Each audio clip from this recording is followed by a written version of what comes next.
So I've had a chance to check out Samsung's top of the range. This is the pinnacle smart TV for 2024. This is the QN900D 8K Neo QLED TV. So let's get into it.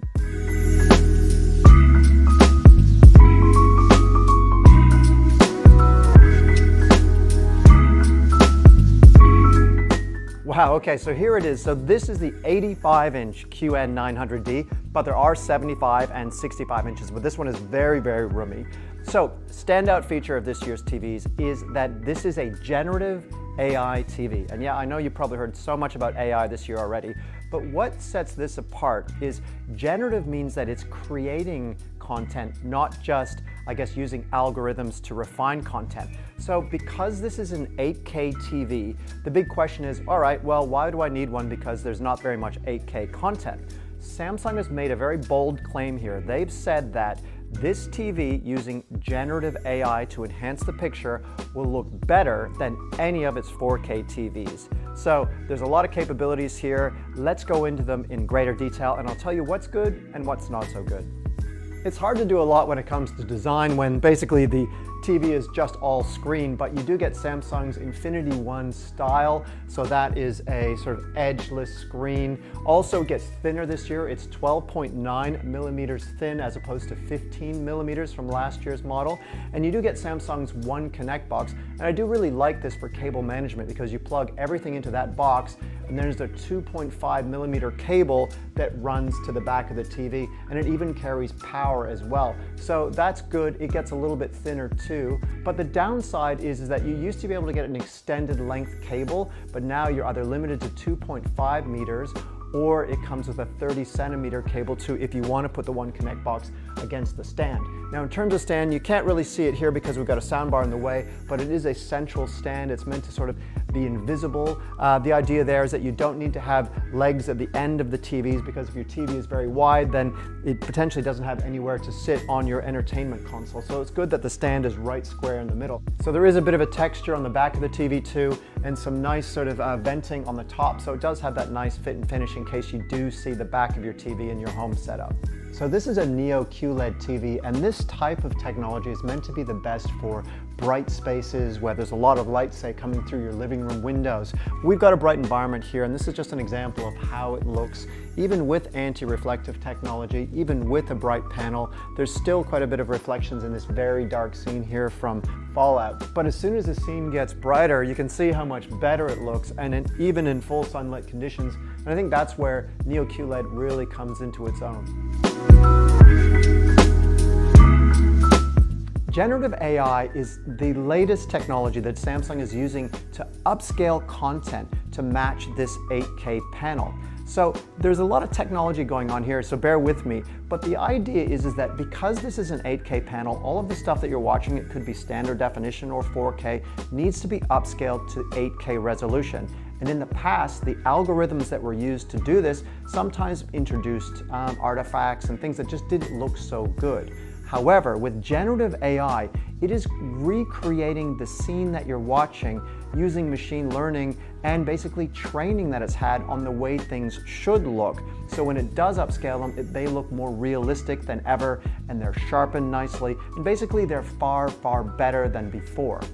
Also, Samsung really knows this space. They make chips for NVIDIA. These are AI specialized chips. So they really have a pedigree in this area. So if anyone can do it, Samsung definitely can. And this is also a first time ever on a TV using generative AI to enhance the picture.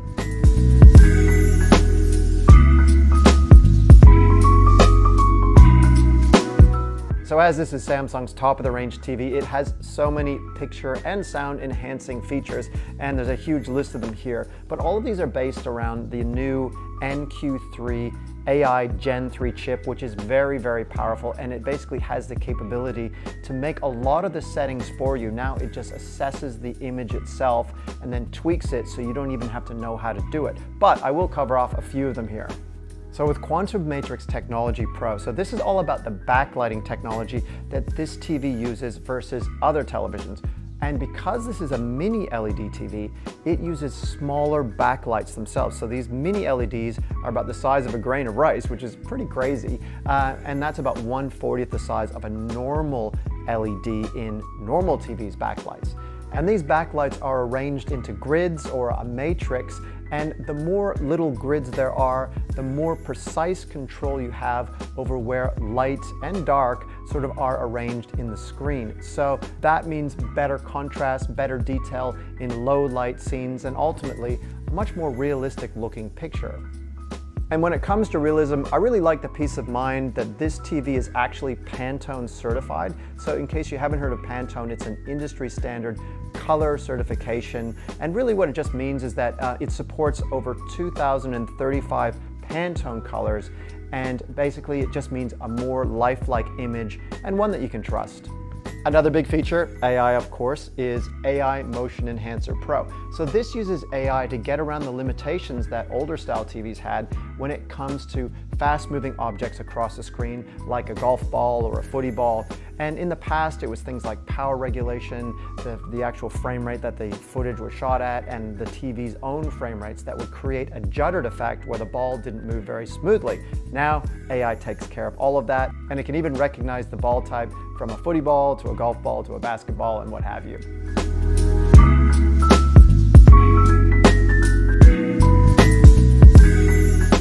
So if you're a PC gamer, this TV, according to Samsung, should offer you the best PC gaming experience ever.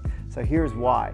First off, it has a 240 Hz panel, so that means that you can play games up to 240 frames a second, which is far more than, say, the 120 Hz that most TVs offer.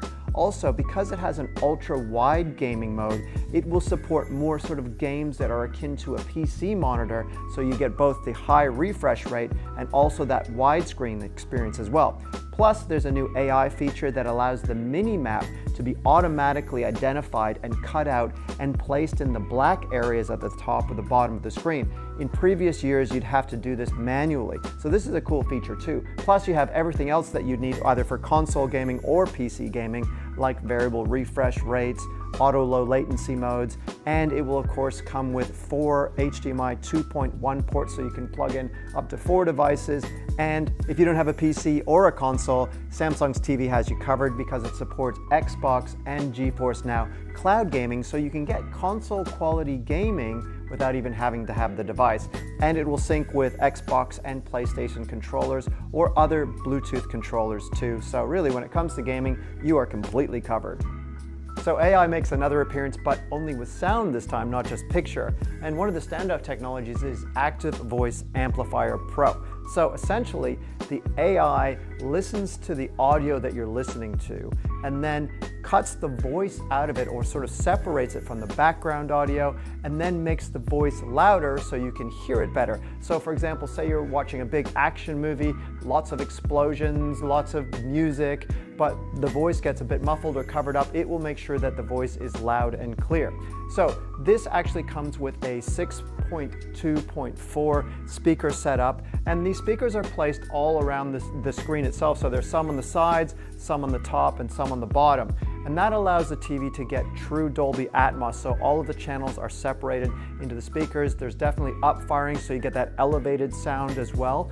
Plus it has object tracking sound, and the speaker placement then enables sounds to appear to move across the screen, tracking the object. So if you have a helicopter flying across the screen, it will sound like the sound is actually moving.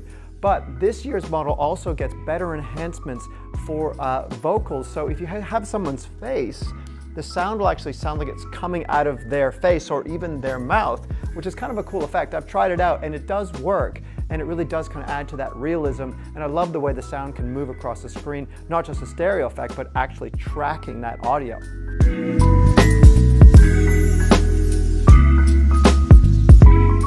For me personally, I really do love the look of an OLED TV, and we just looked at the Samsung S95D for 2024, and I'll put a link to that at the end of the video.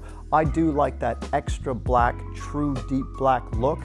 This television does get close to that with its quantum dot technology, its mini LED matrices and a lot of control over light and dark, but it's just not quite to that level if you like that kind of look. However, it is a brighter screen. There is all kinds of optimizations going on. This is a Pantone color certified screen, so you really are getting a very lifelike as well as a very realistic looking image. So look, in terms of which one do you choose, this model is more expensive, but it is an 8K panel, and really that is something that is difficult to compete with when it comes to that overall picture clarity and just really top-notch looking images, especially for movies. It really is wonderful to watch for movies. So overall, top of the range. You definitely get what you're paying for, and we have seen a step ahead in image quality versus other years, and a lot of world firsts here from Samsung. Okay, well, we have done a full day of testing here. You can already see that it's dark outside, but I can tell you that the QN900D definitely looks even better in these darkroom conditions. So you can buy one here in Australia. The 85-inch starts at $13,900.